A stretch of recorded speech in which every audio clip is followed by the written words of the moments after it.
ॐ गणानां त्वा गणपतिगुं हवामहे कविं कवीनामुपमश्रवस्तमं ज्येष्ठराजं ब्रह्मणां ब्रह्मणस्पत आनः शृण्वन्नोतिभिः सीदसादनम् ॐ महागणपतये नमः।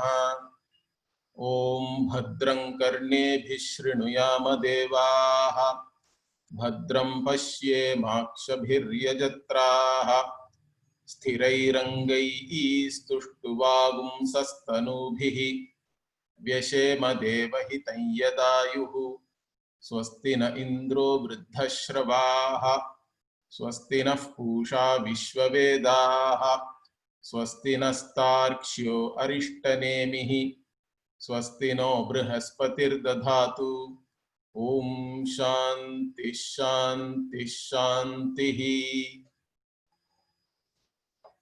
We already saw the Shanti mantra. All Atharva Veda Upanishad have this Shanti mantra, Bhadram Karnevihi. Very meaningful Shanti mantra. It can be interpreted as a general prayer and also as a prayer by a mumukshu. That's what we saw already. So this Ganapati Atharva Shirsha Upanishad or Ganapati Upanishad it is called, is part of the Atharva Veda. Atharva means what? That also there is a vyutpatti is given traditionally. Na tharvati, na charati, iti atharva. So the one who does not move or one who is not disturbed easily, correct? Dridha swabhava, like that they say. Atharvaha means dridha swabhava. One's nature is firm, one's resolve is firm. Such a person is called atharva. Or also it is called na tharvati, na chalati, iti sthita prajnaha. Also the word sthita prajna, the word is used for a jnani, even in Bhagavad Gita. Even Arjuna asks, sthita prajnasya ka bhasha. Like that, in the second chapter, Arjuna asks a question. So atharva means sthita prajna also you can give the meaning, because the one who whose mind is not distracted all the time or going after the objects, and one who is established in himself, you can say like that. Or there is another general meaning also is given, na tharvati swadhikaram na munchati, like that also they give. Iti atharva means one who does not give up his rights, you can say. Swadhikaram, one's own adhikara, rights or power also you can say, one who does not give up that. So atharva is a jnani because Mundakopanishad, Brahmaji teaches atharva. This Atharvana Upanishad or Atharva Veda itself is related to this Atharva Rishi. And Atharva taught it to Angiras. Sometimes it's also called Atharva Angiras, like that. And in fact, like other Vedas, this Atharvana Veda also is almost lost. Okay. There are currently, in fact, there are only 2 shakhas are there. Even in that, only one is really there. Shaunakiya shakha is there. Then some 50 years back, I think they discovered Paipalada shakha also, some manuscripts and all that. Whether that unbroken oral tradition is there only for Shaunakiya shakha, I think. Whether they did find out somebody from Paipalada shakha of the Atharva Veda, I don't know, I have to find out. but 2 shakhas only are surviving. Even Atharva Veda, I think around 9 or 10 shakhas were there originally. Others are all lost. We don't know. And in this Upanishad portion is also very important in this Veda, because some of the most famous Upanishads which we study are from this Veda. Mundaka Upanishad is one, and then Mandukya Upanishad also is from this Veda only. Prashnopanishad also is from Atharva Veda. So Bhashyakara has written commentary on these 3 Upanishads from the Atharva Veda. Then we have this Ganapati Atharva Shirsha also is supposed to be from the same Atharva Veda.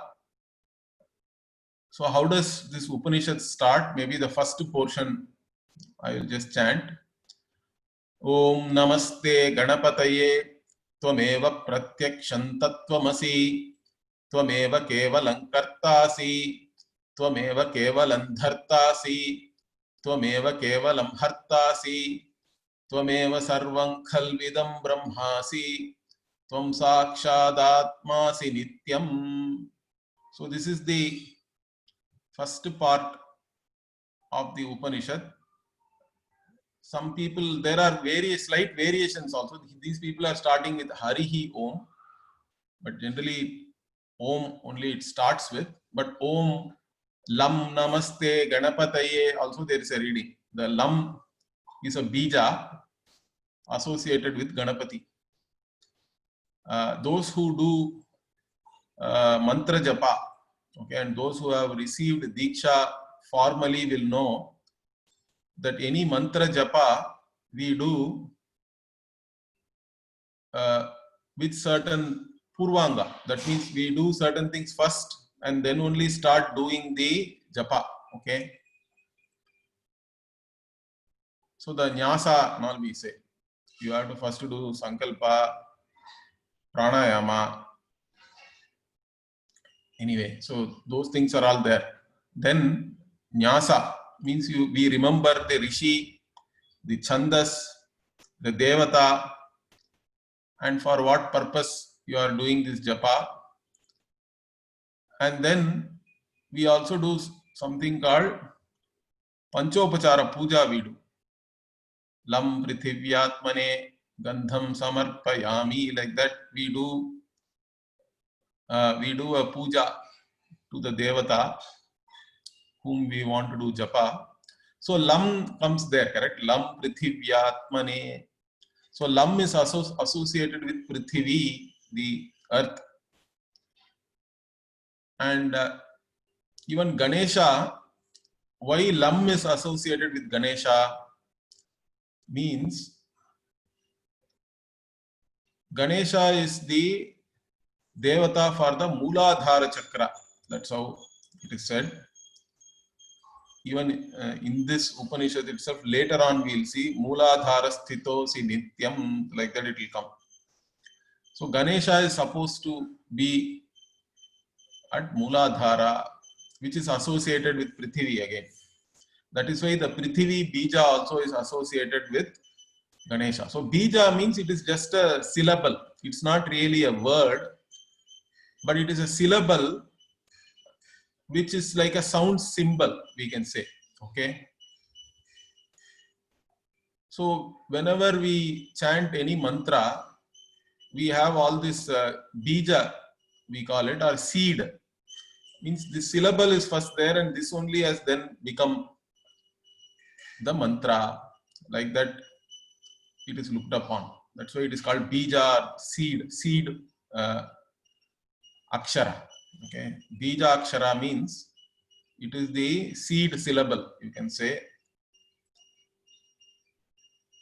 And Lam is associated with Ganapati. So some people chant here Om Lam Namaste Ganapataye.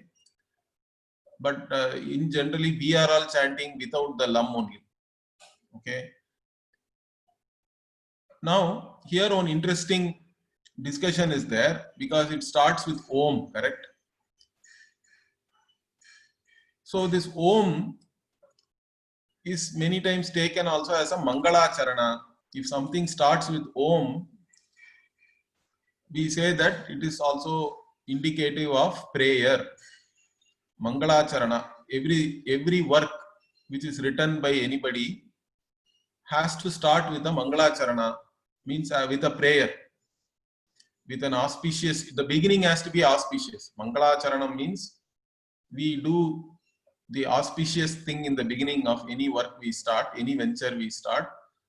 Writing a book was a big thing in those days because no computer, nothing, correct? You have to write it in palm leaves, and it can be easily lost. Even a goat can come and eat. Lot of our literature has been eaten by goats. Ajabhakshitam, like that there is a word also to refer to that. Ajabhakshitam means eaten by goats. And it's not easy to write it down and protect. But still we have all this huge literature with us. Most of them survived because of oral tradition also. But even otherwise they were all preserved as manuscripts.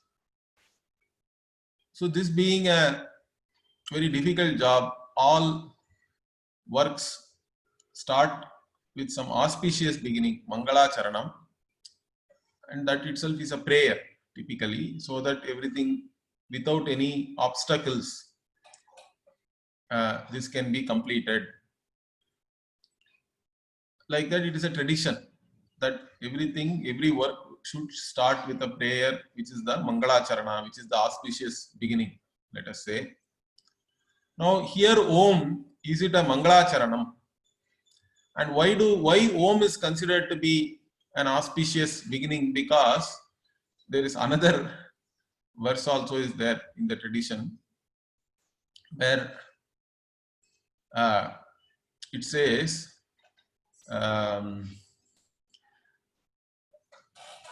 this Brahmaji, okay, started the whole creation with Om, okay, not just Om, Atha, like that he said, it seems. And then the whole creation is there now, correct? The creation has come. So that means Brahmaji started with Om and Atha, like that, 2 syllables. And then only this whole creation afterwards has manifest, okay? Like that, therefore, Om and Atha are considered to be Mangalika, means auspicious. Okay. So, Dvavetau Brahmanah Pura Kantham Bhitva Viniryatau, like that they say. This Om Atha, these 2 syllables, Brahmanaha Kantham Bhitva Viniryatau. From Brahmaji's Kantha, throat, they came out, it seems. They are the first sounds, first syllables to come out. And then this whole creation has come afterwards. So like this, there is a verse. So even like many sutras also start with Atha. That's why. So Brahma Sutra also starts with Athato Brahma Jignasa. Purva Mimamsa Sutra starts with Athato Dharma Jignasa. Atha Yoganuशासनम, Yoga Sutra. Like this, different sutras start with the word Atha. Many works start with Om. So Om and Atha, these 2 are looked upon as auspicious words because Brahmaji uttered them in the beginning before this creation became manifest. Like this also we look upon that. Okay. So Tasman Mangalika Udho, we say. These 2 are Mangalika, are auspicious. So here, should we consider this Om as a Mangalacharana? Itself there is a discussion is there. Because this is Veda, this is Apaurusheya, Veda, how do we look at the Veda? Little bit I talked about even last week. So the Veda is looked upon not as some creation of some mind. Okay, it is not from anybody's mind. It is not a creation of any Purusha, any person.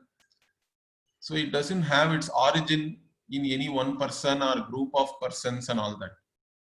So it is not Paurusheya. Paurusheya means anything which has been composed by some person, which has an origin in somebody's mind. That is called Paurusheya. The Veda is not looked upon as a Paurusheya Grantha. It's not a book which has its origin from any person. That is why it is looked upon as a independent and valid means of knowledge. Whatever is revealed in the Veda, it is independent and valid means of knowledge. It is revealing to us something which is not available otherwise through perception, through sense perception and inference. Whatever is not available, that is what is being revealed by the Veda to us.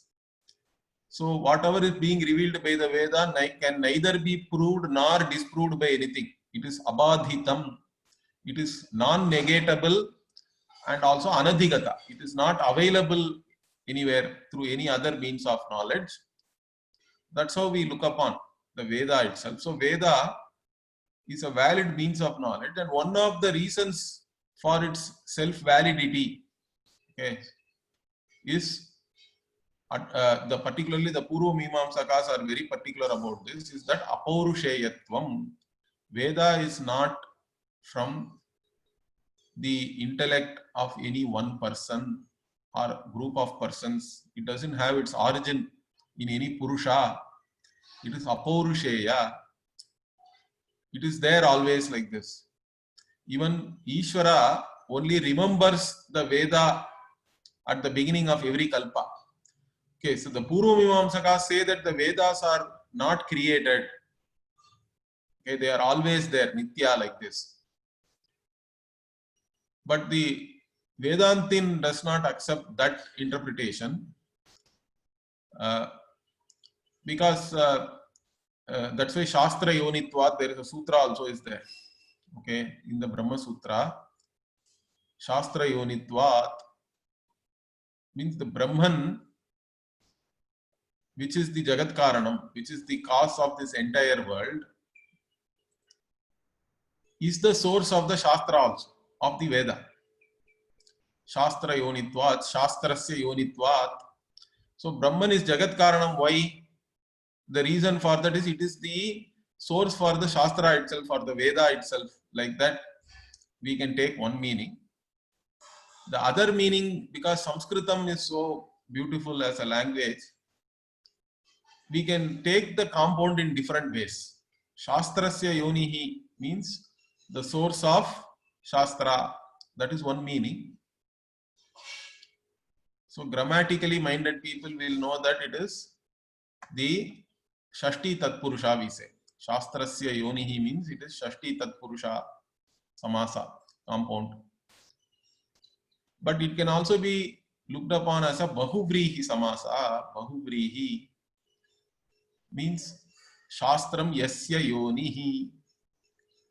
The one for whom the Shastra is the only source of knowledge, or one who can be known only through the Shastra, one whose Yoni is the Shastra. Like that also we can look at it. So that means even the Vedantin accepts something called Pravaha Nityatvam for the Veda. Pravaha Nityatvam means like the river is always there, even though the water is flowing, correct? It's not the same water which is there, but as the river it is there, as the flow. Means the Veda also is flowing from one Srishti to another.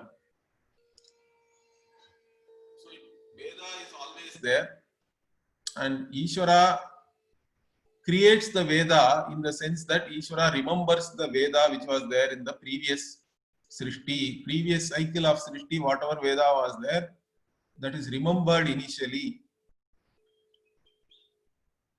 And Ishvara being Sarvajnaha, it's only that knowledge alone has to be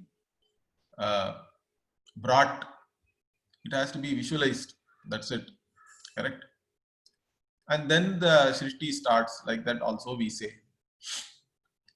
So, yasya nishvasitam, like that also, even it is like Ishvara, even the Veda is very effortless. Ishvara got it effortlessly, like how we breathe. But still it is already there. Like that only we also look upon it. So the Vedas are apaurusheya. It is not created by any person. That's how we look upon it. You cannot ask for any proof and all that. That is the traditional way of looking at the Veda. And that itself is given as one of the supporting arguments to establish the Pramanyam of the Veda. That Veda is a valid means of knowledge. Now that being the case, and Ananta Vai Veda also we say, Veda itself is so huge. It is endless. Although most of it is lost nowadays, but still even now whatever is preserved also is so huge. So what they say is, some people say this Om cannot be a Mangala Charana. Mangala Charana is only for Purusha Yatna.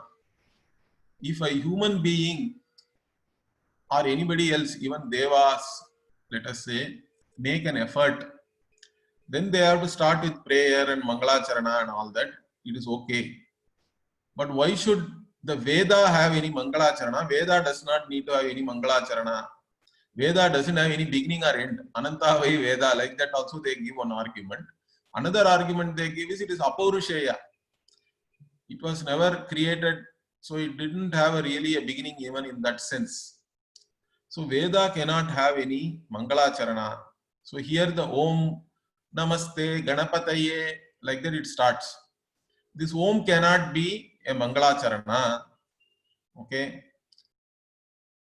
Like that, I also agree with that argument. Om cannot be or need not be a Mangala Charana for the Veda. All other texts, Sutra literature, any other Smriti can have Mangala Charana because they are all composed by somebody and they have auspicious beginning, prayer, so that there are no obstacles to finish that work. But here there is nothing like that. Then what is this Om? Means Om is the name of Ishvara. Correct? Om is a pratika, we say. Om is a symbol, sound symbol. Understand that. Of course, even grammatically also we can derive it.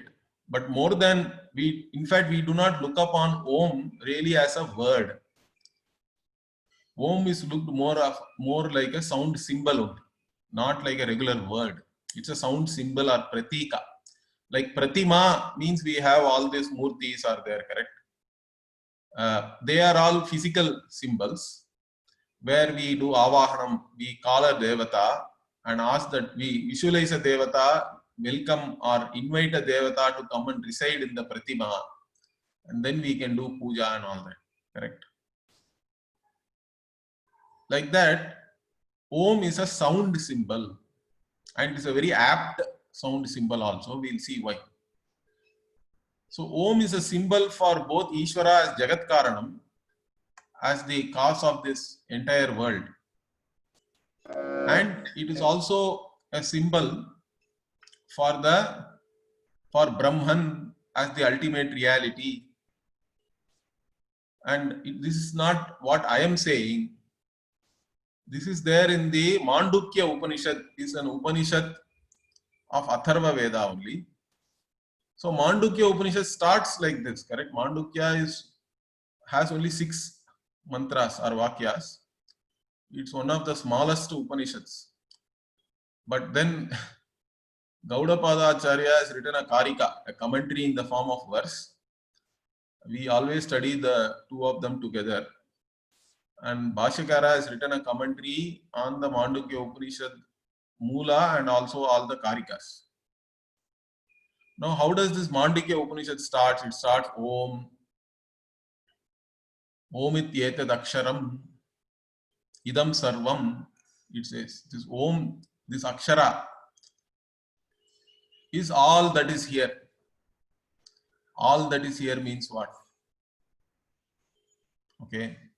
It goes further, it says, Bhutam bhavat bhavishyatiti sarvam omkara eva. So, all means time-wise, space-wise, in whichever way you can think.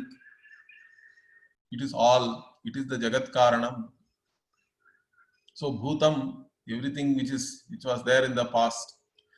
Bhavat, whatever is there now. Whatever will be, Bhavishyat. Iti sarvam omkara eva. Everything is omkara only. But it doesn't stop there. See, here the first line is about omkara being the Jagat Karanam, the cause of this entire universe. But what about the reality of this universe? What is the nature of this creator? What is the reality of this entire Srashtam Jagat, the created world? When you look at that, that is something which transcends space and time, correct? The creator of space-time has to transcend space-time. Space-time should be in that creator. This itself is a problem with many theologies. That's why, because all theology is locate Ishvara somewhere. They give a location. Once you give a location to Ishvara, what happens? Ishvara, poor Ishvara who was limitless, you have made that Ishvara confined to some Goloka Vrindavan or Vaikunta, all these places. So one has to go there to see Ishvara. That is the theologies. They actually make the limitless Ishvara into some limited being living in some place, however exalted it may be. But they locate Ishvara somewhere, which itself is a problem, I think. But anyway, so here, this Mandukya Upanishad further says, Trikala Atitam Api Omkara. That which transcends all these three periods of time. That means time is there in which reality, in which Sadvastu, in Brahman. That Brahman, Nirguna Brahman also is Omkara. Omkara is a symbol for both Brahman as Jagat Karanam, Ishvara, and also for Shuddham Brahma, Satyam Jnanam Anantam Brahma. Like this, only this Omkara is looked upon as both Ishvara and as Brahman. So here our vision of Ishvara, all of you should understand, because this Upanishad also, although it is talking about the vision of the Vedanta, it is also talking about Upasana. Ganapati Upasana is the main topic here. And how do we look upon Ishvara is something all of us should understand, that is very unique to our culture. And so this Vedic vision and way of life, that's how we have to call our dharma, Sanatana Dharma, our tradition. Because generally everybody say it's a way of life. Hinduism is a way of life. Like that people say. Now anybody can have a way of life, correct? A thief also will say, this is my way of life. So just saying way of life, okay, why do they say it is a way of life also? I'll tell you before saying this. There is a meaning in that. See, most theologies go by only belief. You believe me that I am your savior. or I am the last and the latest and the last prophet, you have to believe me. If you believe me, you will go to Swarga. You can do all sorts of anyaya, adharma, but finally you come and believe in me. Then you will go to Swarga. This is the summary, correct, of most theologies. They are all belief based. Now in our tradition, belief is not primary for us. What you do is more important. Because even if you take Purva Mimamsaka, they are the most orthodox with reference to the Vaidika karma, doing of the Vaidika karma. They have done analysis of dharma. What is dharma? What is the dharma as revealed by the Veda? How you have to lead your life. Everything they have done a lot of analysis. But the surprising thing for many people is what? They don't believe in an Ishvara. Okay. So whether you believe in Ishvara or not itself is not important for us. But what you do has to be dharmika. Okay. You have to do dharma. That defines a dharmika. So for us, the way of life, what you actually do is more important. Your belief and all can come along with that. In fact, the more you do something, your belief will be shaped by that itself. That is why you have to do nitya karma. Correct? You have to do karma every day. Having been born as a human being, you cannot avoid doing things. And what you have to do, you have to be very judicious. And there are certain things which have to be done by everybody every day. So that you have to keep doing. So our emphasis is more on your way of life, your doing. Your belief can be different. Some people believe there is Ishvara, some people say there is no Ishvara. The world was always like this. We don't require a creator.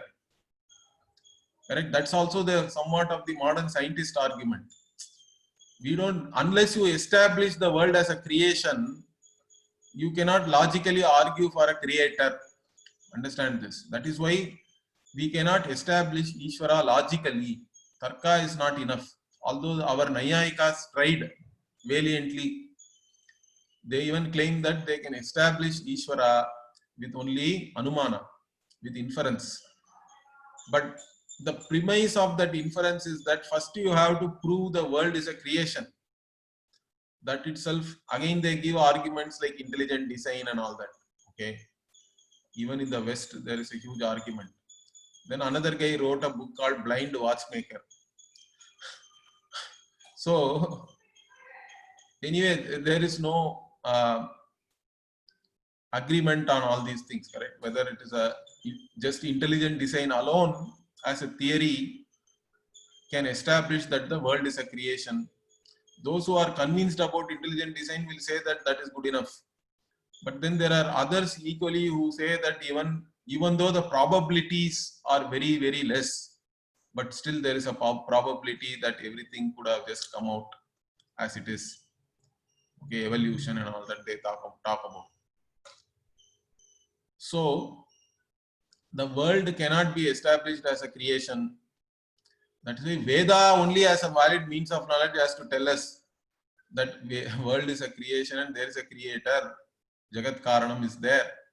But the vision of Veda is the most important thing for us to understand, because all our whatever we do, correct, that is also based on that vision in one way. And what is that vision?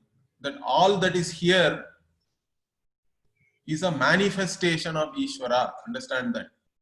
It is not that one God has created this world. This one God thing is a big problem, in fact. Many people act though it is a superior theory. They claim we believe in only one God. Okay, one God means one. When you say, then 2, 3 also will come. If you say 1, I will say +1, +2.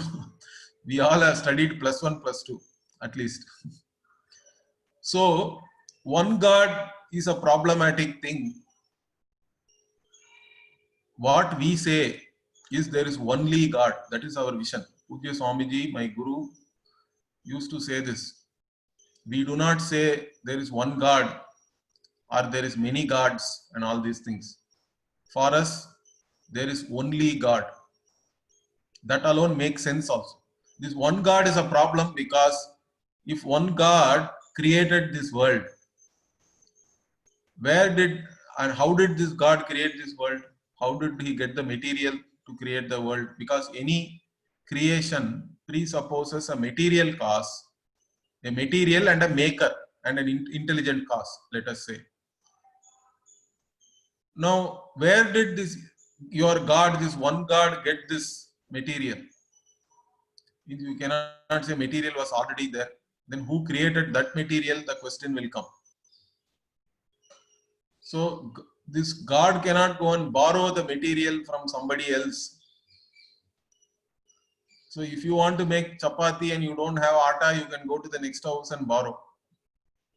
Borrow the atta and do chapati, roti, whatever you want. Parota.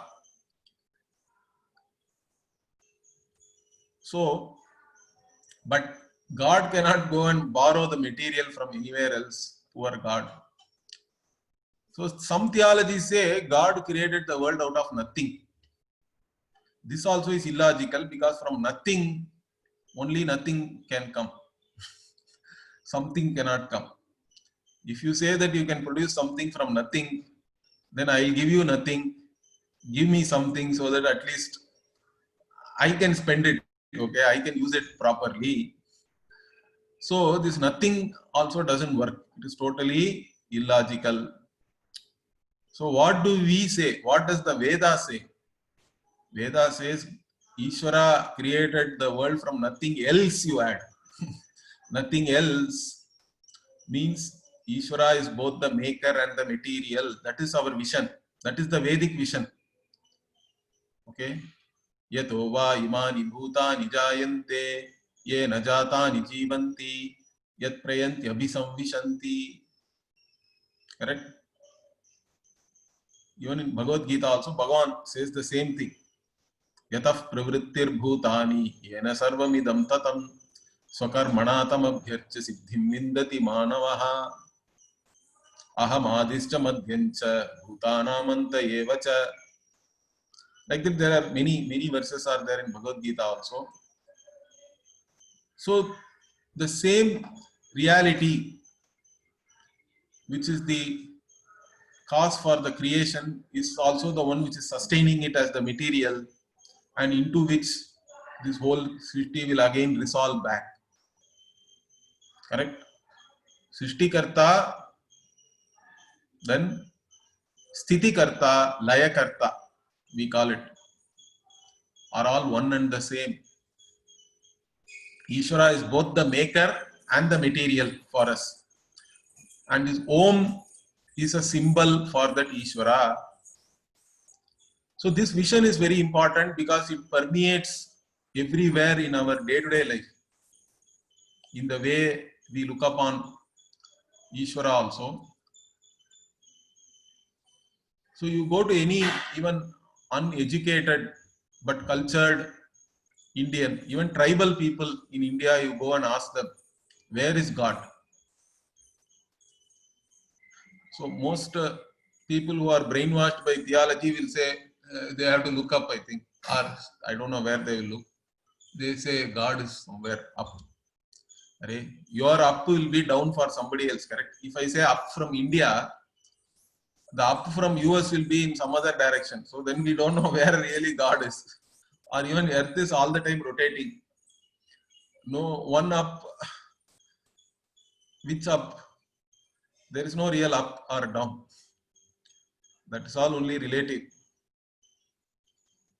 So God, if you go and ask where is Ishvara, means even in Tamil Nadu, you go to anybody, a normal person on the road, he'll say, Thunilim Irupan, Turumbilim Irupan. God is there everywhere, all pervading. That is our vision. Where is this vision coming from? The Veda only. Correct? Veda and Puranic stories and all that. Thunilim Irupan, Turumbilim Irupan means what? He is there in a pillar.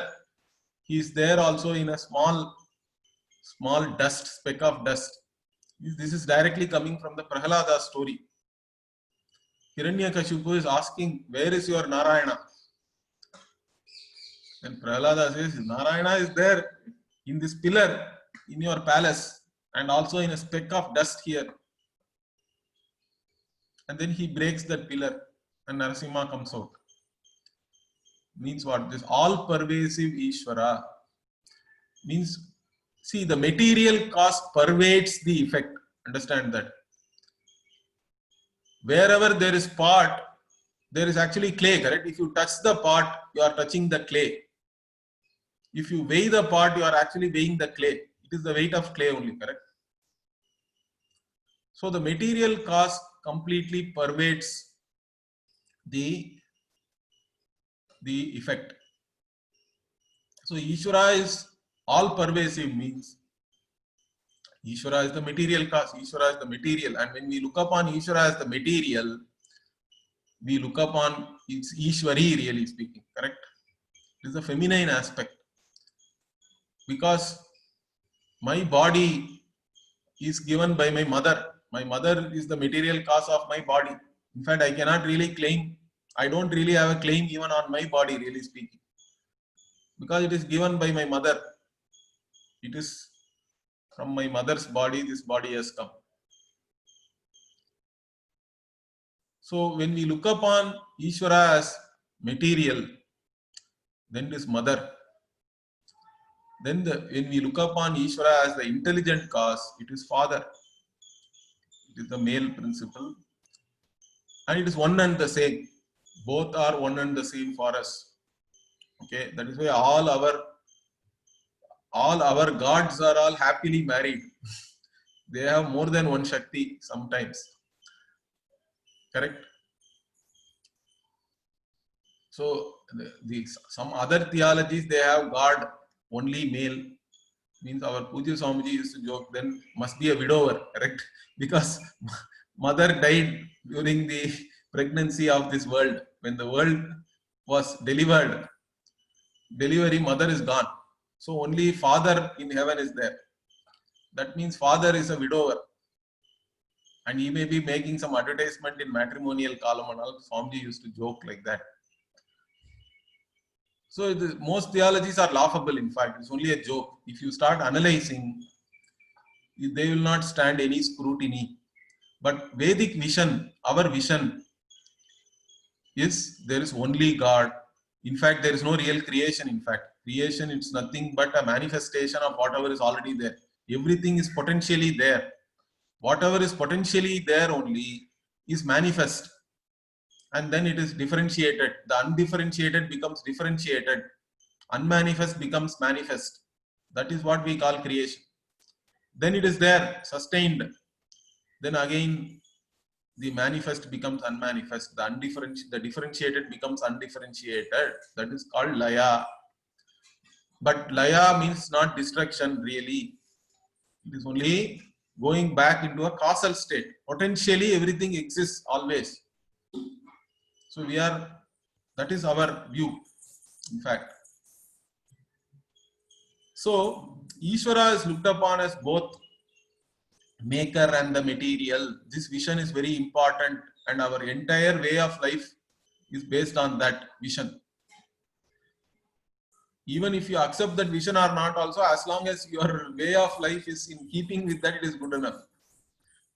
That is why we generally say Sanatana Dharma is a way of life, because for us, what you do is more important than what you even believe. In fact, we don't even want you to believe anything. Ishvara is to be known. It is knowledge. We have a knowledge tradition. Belief is not important. Belief is only provisional. If you can accept the Veda as a pramana, that is good enough. That is what we call Shraddha. Even translating Shraddha as faith is wrong.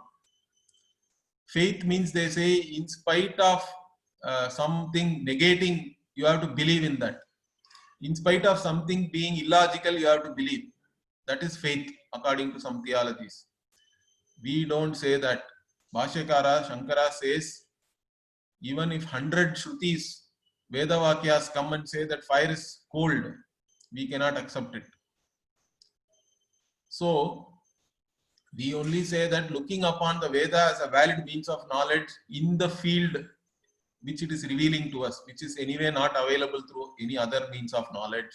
Looking upon the Veda like your other sense organs itself is Shraddha for us. Shraddha means what? You don't say the Veda is wrong. Even if you don't understand, you don't say your Guru is wrong, Veda is wrong and all that.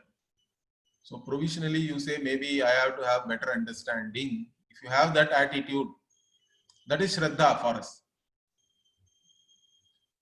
And with Shraddha you do things.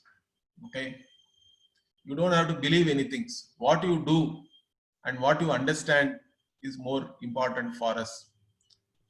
And this word Om, how does it symbolize this Abhinna Nimitta Upadana Karanam, we say? The same cause which is both the intelligent and the material cause, the maker and the material. So Om is a sound symbol for this Abhinna Nimitta Upadana Karanam. How? Because Om also pervades all the sounds you can say. The word Om or the sound Om itself is a symbol, it's an apt symbol. Why? Because it starts with correct?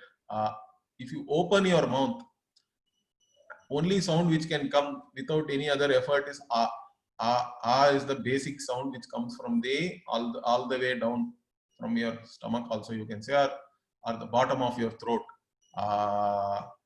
If you open your mouth, the only sound if you close your mouth, what is the sound? Only you can have, correct? You can change the Shruti tone and all that. All these musicians also do this, correct? Before they start singing,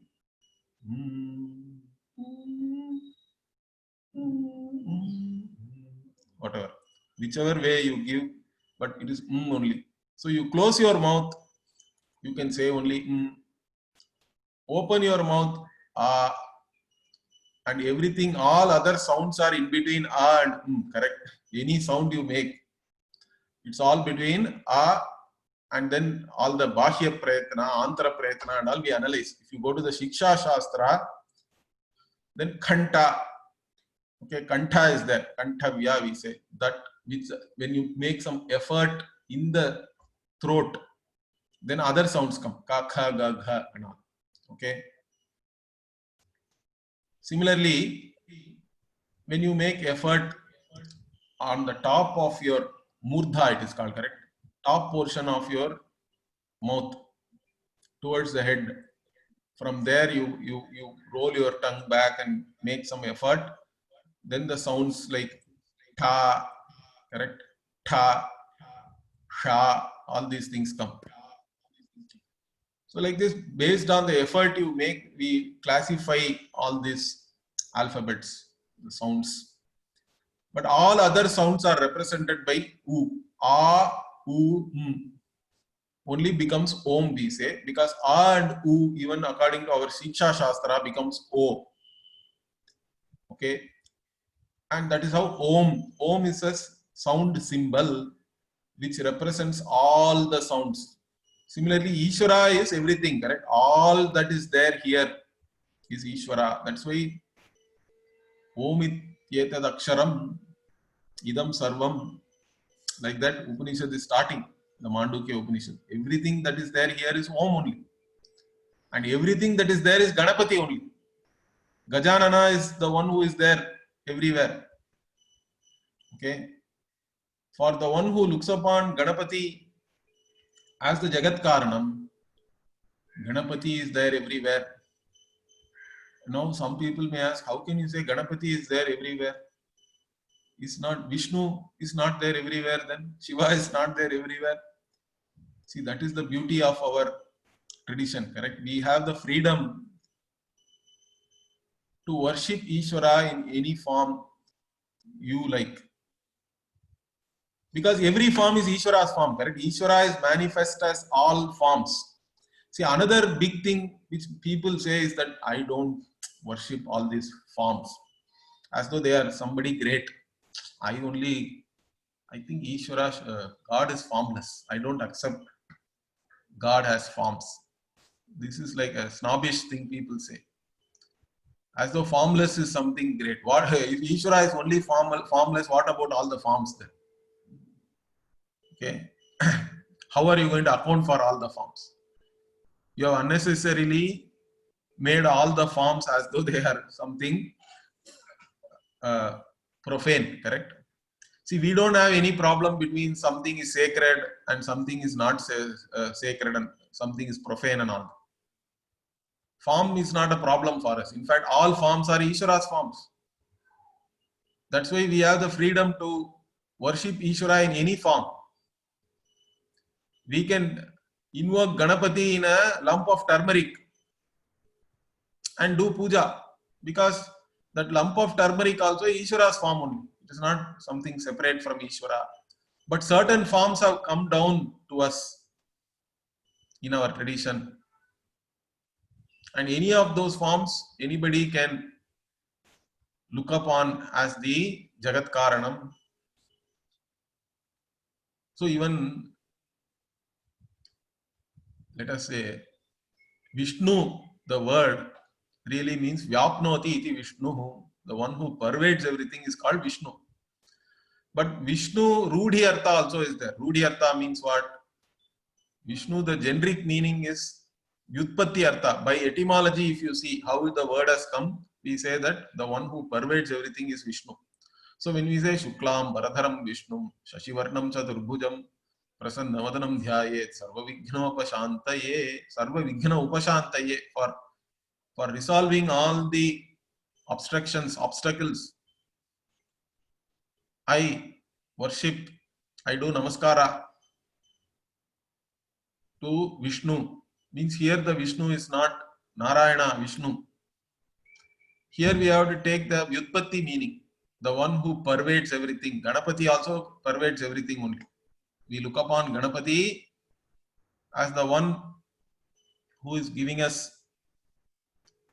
this blessing, and one who is the Jagat Karanam, one who is the cause of this entire universe, who pervades everything, but who is also wearing white, Shukla Ambara, the one who is wearing white clothes, Shashivarna, one whose color is like, or one who is bright like the moon. He is not like the sun where you cannot look at him, but he is very like the moon, very pleasant to see.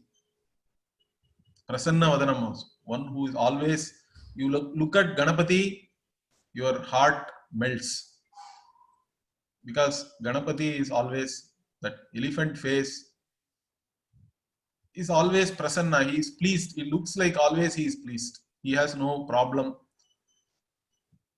He is always having a pleased countenance. Okay. And that Ganapati, for the sake of resolving all my obstacles, I pray to that Ganapati. So anyway, what I am saying is, whichever form you look upon as Ishvara, that is your Ishta Devata. So we have this freedom of having Ishta Devata. So any Devata can be looked upon as the Jagat Karanam and also Brahma Swarupa also, Nirgunam Brahma also. So here when we say Om, this Om here represents Ganapati as the Jagat Karanam, and also the Swarupa of Ganapati, which is Nirgunam Brahma, because the Upanishad also goes further and says Trikalatitam yat tadapi omkara eva. So whatever transcends all these three periods of time, this space-time, and which is the one which gives existence to this entire creation, which is nothing but an appearance, correct? It's only names and forms. The entire creation is nothing but names and forms. The one which is really existent, which gives its own existence to whatever is there here, that Ishvara, that Brahman, that Nirgunam Brahma also is Ganapati only we look upon. So we do Namaste Ganapataye. So we start by doing Namaskara to this Ganapati, who is Om. So Om is not really a Mangala Charana here. Om is a Pratika, it is a sound symbol for Ganapati as Jagat Karanam. And our view of Jagat Karanam is there is only Ishvara. Ishvara is both the maker and the material. Ishvara is there in whom space-time exists. Ishvara is not located somewhere. Although we do talk about all these different lokas and all that. Understand that. So, this is something we have to understand here. And that's how the Upanishad is starting here. Om Namaste Ganapataye. We'll see the rest of the things next week. Om Purnamadav Purnamidam Purnat Purnamudachyate Purnasya Purnamadaya Purnamevavashishyate. Om Shanti Shanti Shanti. Harihi Om Shri Gurubhyo Namaha. Harihi Om. धन्यवाद गुरुजी। धन्यवाद धन्यवाद धन्यवाद। नमस्ते।